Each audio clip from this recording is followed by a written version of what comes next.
Chiefs Kingdom, buckle up. We've got fresh buzz about Kansas City's wide receiver room and how the front office could pounce after a headline-grabbing injury to a very familiar name, Tyreek Hill. An insider report says the Chiefs are exploring trade avenues, and if you know Brett Veach, you know the man never sleeps when a market shifts. Today we're breaking down what the plan could be, what it means for Patrick Mahomes, and how it reshapes the path to another Lombardi. If you're new here, this is Kansas City Chiefs Today. Daily news, rumors, and fan-driven breakdowns with no fluff. We're pushing to 5,000 subs, so tap in and make your voice part of the show. Let's set the table and dig into what a WR move would actually look like for Kansas City right now. Tyreek Hill might not wear red and gold anymore, but anytime his status changes, the ripple hits Arrowhead. A star of his profile affects coverage rules, defensive priorities, and front office leverage across the league. When a player like that is banged up, teams suddenly recalibrate valuations, and contending GMs start sniffing around to see which receivers might shake loose. For the Chiefs, the calculus is simple but urgent. You've got the best quarterback on the planet, an offensive system that demands speed and precision, and a championship window that never closes as long as number 15 is under center. The question isn't, should they add a receiver? It's, what kind, at what price, and how fast can he be integrated? Kansas City has options. They can go after a true burner to stretch the field and force safeties to back off. They can target a physical boundary X who wins on slants, digs, and back shoulders. Or they can hunt for a versatile slot and motion piece who punishes zone and keeps the chains humming on third down. And remember how this front office operates. They love value, flexibility, and players who fit the culture. If the league's WR market gets even a little bit softer after big injury news, that's where Brett Veach lives. He finds the seam, slides in with a smart offer, and trusts Andy Reid to polish the fit. Let's talk scheme impact first, because that's where any trade either sings or falls flat. The Chiefs' offense is built on spacing, timing, and stress. With Mahomes' arm angles, motion, and the layered route tree, a newcomer doesn't have to memorize the entire playbook in week 1. He just needs a curated package that accentuates his superpower. If they add a pure speed merchant, your immediate payoff is gravity. Even on snaps where he doesn't get the target, he changes the picture. Safeties turn and run, corners play with more cushion, and suddenly intermediate windows open for Travis Kelce and the existing receivers. That's how Kansas City manufactures easy yards without easy plays. If the target is a big-bodied contested catch specialist, the benefit shows up in red zone and 2-minute. Mahomes is already elite at buying time. Giving him a power forward on the boundary creates a clean, repeatable answer when defenses flood the middle to bracket Kelce. Think fades, slants, and glance routes off RPO, high-leverage calls that travel in January. Now consider a savvy slot or motion piece. In this system, motion is a tell and a tool. Put a quick separator on jet looks, fly motion, or return routes, and you force linebackers to declare their coverage. That yields the kind of pre-snap clarity Mahomes weaponizes better than anyone since Peyton Manning, and it sustains drives that keep your defense fresh and your play-calling menu wide open. There's also the locker room and learning curve angle. The Chiefs don't chase names for the sake of names. They want pros who show up, learn the verbiage, and buy into the one more culture. One more rep, one more yard, one more play. A mid-season acquisition has to be detail-obsessed because Andy Reid's route landmarks and option rules are precise, and the right personality speeds that on-ramp. Cap mechanics matter too. Kansas City typically structures moves to preserve long-term flexibility around Mahomes while rewarding internal hits. A trade for a receiver on a rookie deal or with prorated money can be clean. A splashy veteran with guarantees might require conversion maneuvers, void years, or a corresponding move, none of it impossible, just part of the math Veach and the cap team run every day. Finally, special teams and durability aren't afterthoughts. Dave Tubb loves players who can contribute in the third phase while year 1 roles settle. And with the season's back half looming, availability is a skill.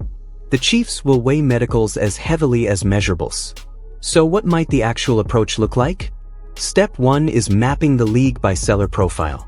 Rebuilding teams and cap-squeezed contenders become your early call list. You ask about underutilized burners, talented WR2s blocked by depth charts, and veterans on expiring contracts who could use a playoff runway.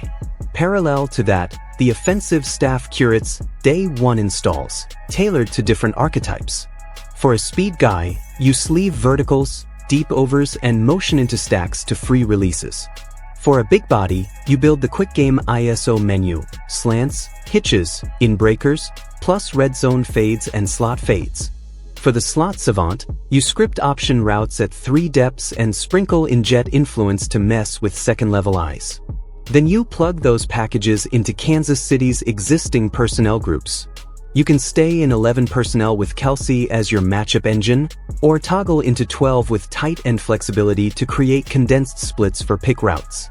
Keep the same formation family but flip the motion rules so defenses can't nail your tells. And keep the point simple, make the new piece additive without breaking rhythm. Timing matters with the trade deadline looming. The earlier you strike, the more games you have to onboard the player and audition combinations before the playoffs. But waiting can lower prices as teams reset expectations. Veach's track record shows he'll live in the middle lane, aggressive enough to secure the target, patient enough to win the negotiation. Chemistry checks are the last gate. Mahomes has never been diva-dependent, but he values trust cues, depth at the top of routes, eyes at the scramble drill, and an understanding that the play is alive until he says it's dead. Coaches will sit down with the prospect, roll the tape, and gauge how quickly those cues could click. Here's the hidden upside no one's talking about. Adding a receiver doesn't just help the passing game. It shifts defensive shells, which helps the run game by lightning boxes. It recalibrates play action, which supercharges those shot plays Andy stashes for statement drives. One move can reverberate across the entire offensive identity. Let's talk about how this plays in Chiefs Kingdom and around the league. Fans remember the fireworks of that 2018 to 2020 era, and any mention of speed instantly reopens those highlight reels in your head. There's an appetite for juice, for that "oh no" factor that forces coordinators into panic mode on Thursday night installs. National media will frame this as the rich getting richer, but you know the work that goes into making it real. It's not Madden, it's chemistry, trust, and execution in the smallest details. Andy Reid has built a culture where veterans can plug in because the standards are clear. You run your depth, you hit your landmark, and you're available when Mahomes breaks the pocket. Inside the building, a move like this also sends a message. It tells Kelce you're maximizing the twilight of a Hall of Fame window. It tells the young receivers that iron sharpens iron and snaps are earned. And it tells the entire roster that January is the goal, February is the expectation, and anything less is a missed opportunity. Zooming out, the AFC is a fistfight every single week. A single mismatch can swing home field advantage, and we've watched those margins decide who's lifting a trophy on the first Sunday in February. If Kansas City adds the right WR fit, it changes how rivals build game plans and how they allocate resources in the secondary. Think about it. If opponents feel threatened deep, they're less willing to spin safeties down to wall off Kelce's option game. If they respect a boundary bully, the backside weak hook has to stay honest, which opens crossers. These are subtle shifts that turn 3rd and 8 into 3rd and 3. In playoff football, that's the difference between a punt and a parade. So where does that leave us today? The insider buzz says the Chiefs are active, the market's moving, and Kansas City is prepared to match fit with value. If a deal materializes, expect the team to onboard a focused package, get the timing right with Mahomes, and layer in responsibilities as chemistry grows. If a deal doesn't land, it won't be for lack of effort, it'll be because the price didn't match the plan. And that's okay. This organization has earned the right to be disciplined. The target is confetti, not headlines, and every decision runs through that filter.